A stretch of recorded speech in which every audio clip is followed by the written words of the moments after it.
Hey Bookends! Welcome to a 10-minute book review. I'm 10. This week's book review is going to be on Shattered Justice by Susan Furlong. If you're wondering why I'm not holding it up, it's because I'm currently using this time to make masks as well. But yes, it's on the third book in the Bone Gap Irish Travelers Mystery Series. I like to start off every book review with a star point, as in out of 10 stars, how many stars does this book garner? And also a rating, as in if this was a movie or a TV show, what would this book be rated? So starting off with a star point, this book garnered 7 out of 10 stars. I think it would have garnered more if we weren't familiar with the series, but because we're familiar with the series, we expected more from the characters in the series. So, yeah, it garnered 7 out of 10. And for a rating, it's a PG-13. There are some things in it that might scare a 13-year-old, but that I don't think intrinsically would be inappropriate for a 13-year-old. So jumping right on in, we're back with Bryn, who is ex-military. I believe she's an ex-Marine. She was honorably discharged due to an injury which caused her to have burn marks across one side of her body. Not her face, like her neck, her breasts, things like that. And that caused her dog, Wilco, who was a cadaver sniffing dog, to lose a leg and his hearing. She works for the Bone Gap Police Department under Captain Pusser, who has discovered her addiction to pain meds and alcohol. And in this book, he is making her do something about it. So this book, it starts off in a very odd way, or at least odd for Bryn. She is at a bachelorette party, or as they call it in the book, a hen party. And what's odd about that is, in the last 2 books, she's been like this antisocial. I'm only hanging out with my one friend who's my cousin. And even my cousin is not really my friend. She just don't want me dead, and so I like her. But in this one, she's surrounded by women who are her friends. And one of them is getting married. D is getting married? Yeah, D is getting married. So, there is a stripper at the party, of course, because bachelorette party, and he is like going after one of Bryn's friends, Mo. He's going after Mo, who also might be a distant cousin of hers or something. I'm not sure what's going on there, but yeah, so she has like a $50 bill on her chest, and she's like, woo, I'm gonna have me some fun. Now, Mo is married, and so the other girls are like, oh no, that's disgusting. You know, she's got a man at home. Why would she be doing that? But then as soon as one of the other girls is like, oh, but her man can't get it up no more because he was in an accident. So, you know, like, oh, poor Bryn. I mean, not poor Bryn. Poor Mo. So they went from condemning her to saying, oh, well, she deserves it. She deserves a night out. What catches Bryn's eye about the stripper is that he has like this earring, and it's like a lucky shoe horse, like a lucky horseshoe, a lucky horseshoe. And she's like, wow, how kitschy. He's a cowboy with a horseshoe earring. How lovely. Also, what's interesting about this is that Bryn isn't drinking. So in the last 2 books, she's basically inundated with liquor. Like, always liquored. Always liquored. But in this one, she's like, nope, I'm not going to do it. I'm going to stay dry. And when she gets tempted to not be dry, Meg, her cousin, hurries up and grabs her drinks. And it's like, nope, these are my drinks now. And drinks them. And, like, dares her to do something about it. So, the next day, they find out that the cowboy dude, the cowboy stripper dude, is dead, or at least presumed dead, because they find his ears hanging up in a children's park. And They identify his ears because Bryn is like, oh, wow, I know that earring. That's from the stripper dude from one of my friend's parties last night. And like, oh, who was the last person to see him? Like, Mo was. So they go over to her cousin's house. Her distant cousin, Mo, not Meg, but Mo. And when they get there, you know, her face, she has a black eye. There's a ring around her neck like someone's trying to choke her or strangle her. And, you know, her friends are there too. Dee and everybody else, they're there too. And they're like, okay, Bryn, there's cops everywhere. Why are there cops everywhere? Like, what did you do? Why did you bring these people here? And Bryn's like, you know, hey, the stripper dude that you went off with last night, he dead. So, you know, we need to find out what happened. Turns out stripper dude was not just a stripper dude, but he was also an abusive dude. And when Mo went to get in the car with him for a happy ending or whatever, I don't know what it's called with dudes. I guess it's a happy ending, I don't know. He was abusive towards her. He was too rough. And when she didn't want to do anything anymore, he started beating her and tried to strangle her. So, yeah, that's interesting. Later, they find a tongue hanging up in another park. Now, with each one of these is like a little note or something. Speak no evil. Hear no evil, speak no evil. And they think they're going to find eyes at some point because, you know, that's the end of it. There's no walk no evil. So, gotta end with the eyes. Also, Bryn is in therapy or treatment. I don't know, what would you call it? But like community therapy or community treatment. So Pusser, her chief or captain, says in order for her to keep her job, she has to go to therapy, which is held in the church. What do you call that? Church basement. So of course Calm is there. Now Calm is someone who was her ex-boyfriend from high school. They were supposed to get married, I guess, but he never showed or whatever, and like he just ghosted her. And he felt really bad about it later. Did nothing about his bad feelings, but felt really bad about it later. And went to seminary school and stuff like that. Now he's supposed to be a man of God, and yeah. So anyway, she's in rehab, and she sees the assistant DA, Jake. And she's like, dude, why are you here? Like, you trying to find someone else to arrest? Like, why are you here? And he's like, the same reason you're here, officer. You know, I have a problem. And his problem was drinking. He was an alcoholic.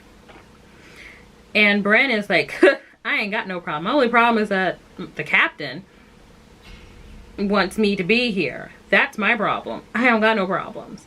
So everyone goes around the room saying, I'm an addict of this, I'm an addict of that. And Bryn is the only one who really tries to make excuses. She's like, okay, well, you know, I used to take prescription drugs, but my doctor prescribed them for pain. I was in the war, and I've seen things, and I was hurt. And people are like, yeah. We've all seen things. We've all been hurt. You know, which is true to an extent. You don't have to go away to another land to get hurt bad enough to need medication to make you not feel so bad about it. Yeah, so the people there don't really receive her with open arms because she's not really admitting that she has an issue. She kind of looks down, honestly, on everyone there. She's like, I'm not like these losers. These people who can't hang. I'm not like them. They're like them, not me. Ugh. So, long story short, Jake starts to like her. And later on he asks her on a date, and so she takes him on a date with her. And the date ends up being the wedding of the woman who she went to the bachelorette party for, which is an odd first date, but hey, what are you gonna do?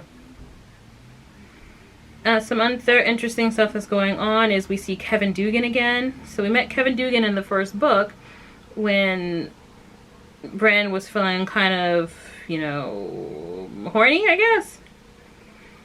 And she allowed herself to be naked around him, which is a big thing for her because she has a lot of burns and trauma on her body from the explosion that caused her to be discharged. and he did not care about all the burns and stuff. And when he sees her again, well, in the second book, we meet him again. We find out that he's married and his wife is crazy, and his wife tells her, you know, Bryn, like, hey, if you ever get around my husband again, I'm going to tell the police that your grandmother shot and killed the dude who raped you. Yeah, in the first book we find out that her grandma found out that Bryn was raped when she was like 18. Found the dude who said it and then shot him. Well, found the dude who did it and then shot him. So you go, grandma. You go, grandma. Then, in this book, in the third book, we see Kevin Dugan again. And he says to Bryn, like, she finds him in our house, and he's like, Bryn, I love you. And I told Katie that I love you and I want to leave her. And so she went, you know, bat crazy. And she's going to kill you. Or at least she's going to make a good effort at trying. And Bryn still has feelings for Kevin, but she's like, you know, you gotta go. He's like, at least let me stay with you to make sure you stay safe. She's like, I'm good. I'm good without you. I'm okay. Bryn just don't seem to have a love life. She don't. Like, even with Jake, she was feeling like particularly frisky or whatever and decided to call Jake. And Jake says, yeah, sure, come over. And he gets dinner and everything. And Wilco's there chilling. And they're chilling, watching a baseball game. And then she just decides, okay, well, nah. I am no longer in that mood. Now, Jake didn't do anything. It wasn't like he was being aggressive. Wasn't touching her or any, you know. He wasn't doing anything aggressive. But she knew why she wanted to go over his house. And he knew why she wanted to go over his house. And she changed her mind. And so he got a bit pissy about it. You know, he's not a rapist, so he didn't like force himself on her or anything. He just got pissy about it. And Bryn irritates my soul because it's okay to change your mind when it comes to things, but don't keep putting, you can't put people's hearts and emotions into something and then keep changing your mind. And that's her MO when it comes to dudes. It's like she at one point she's saying like, yes, sex can be the solve that I need that, you know, stops me from feeling bad. And the next moment she's like, okay, well, no, I'm good. I don't really want to. Now, mind you, it's never in a position where, you know, someone's trying to hurt her or someone's doing anything rough or she's having a mental whatever. But it's like, stop putting people. Jake was minding his business. She did not have to call that man and bother him. She did not have to make him go out his way. She could have left him alone for the evening like he was anyway and not bothered him. Like, she did not have to bother him and get him all whatever, all hot and bothered just for her to say, okay, well, no, I think I'm going home now. Like, she could have left him alone like he was before she got there. But that seems to be her MO. She seems to like to kind of entice dudes and then be like, okay, well, now I'm good. So that makes Bryn a bit unlikable to me because it's like she's indecisive and kind of a tease. And that's, I find that unlikable. Like, if you know that you have too much trauma or whatever to be with someone sexually, then don't willfully entice them sexually. Don't give them the idea like, hey, we're like actively. I'm not saying don't wear certain clothes. I'm saying don't actively give the person the idea that we're going to be doing something. Don't say, hey, you want to do something, and then be like, okay, you know what, never mind. Then again, hey, you want to do something, you know what, never mind. Like, don't do that. When it comes to the actual murder itself, the explanation of the murder, the explanation of the reason why the murder happened, and the murderer themselves, I was not a fan of that. I felt it was a bit thrown together. And I found the reasoning to be a bit, I'm not going to ruin it or anything, but I found the reasoning to be a bit left field. The murderer committed the murders, so the tongue and the ears don't belong to the same person. So it's two different people.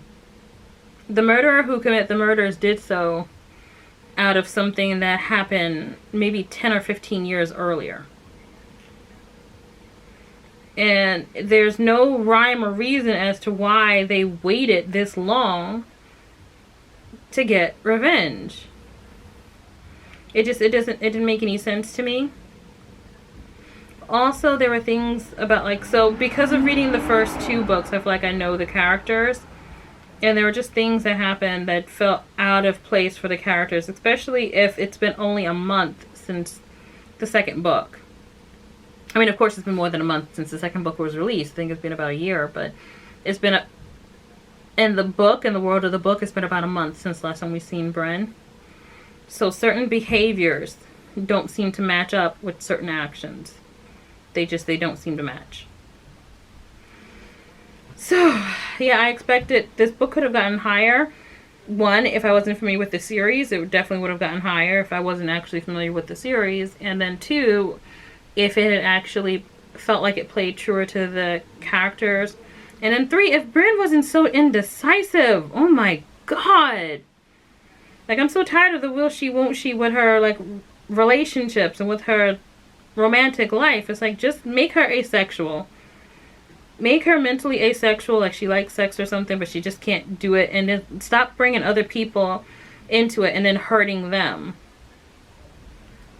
Like, stuff happens with Kevin that I don't think should have happened. Stuff happened with Jake that definitely shouldn't happen. Like, make her asexual and call it a day. Or make her have, like, a love life in her mind or something and call it a day. Like, leave other people out of it. Other people don't deserve to be hurt by her hurt. They don't. They don't deserve to be hurt by her hurt. So, yep, this has been a review for Shattered Justice by Susan Furlong. And look what we have.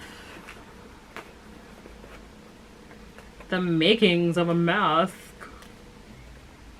Oh, it's nice and sturdy, too. Nice and sturdy. Makings of a mask. Thank you so much for watching, and if you like what you see, please like and subscribe.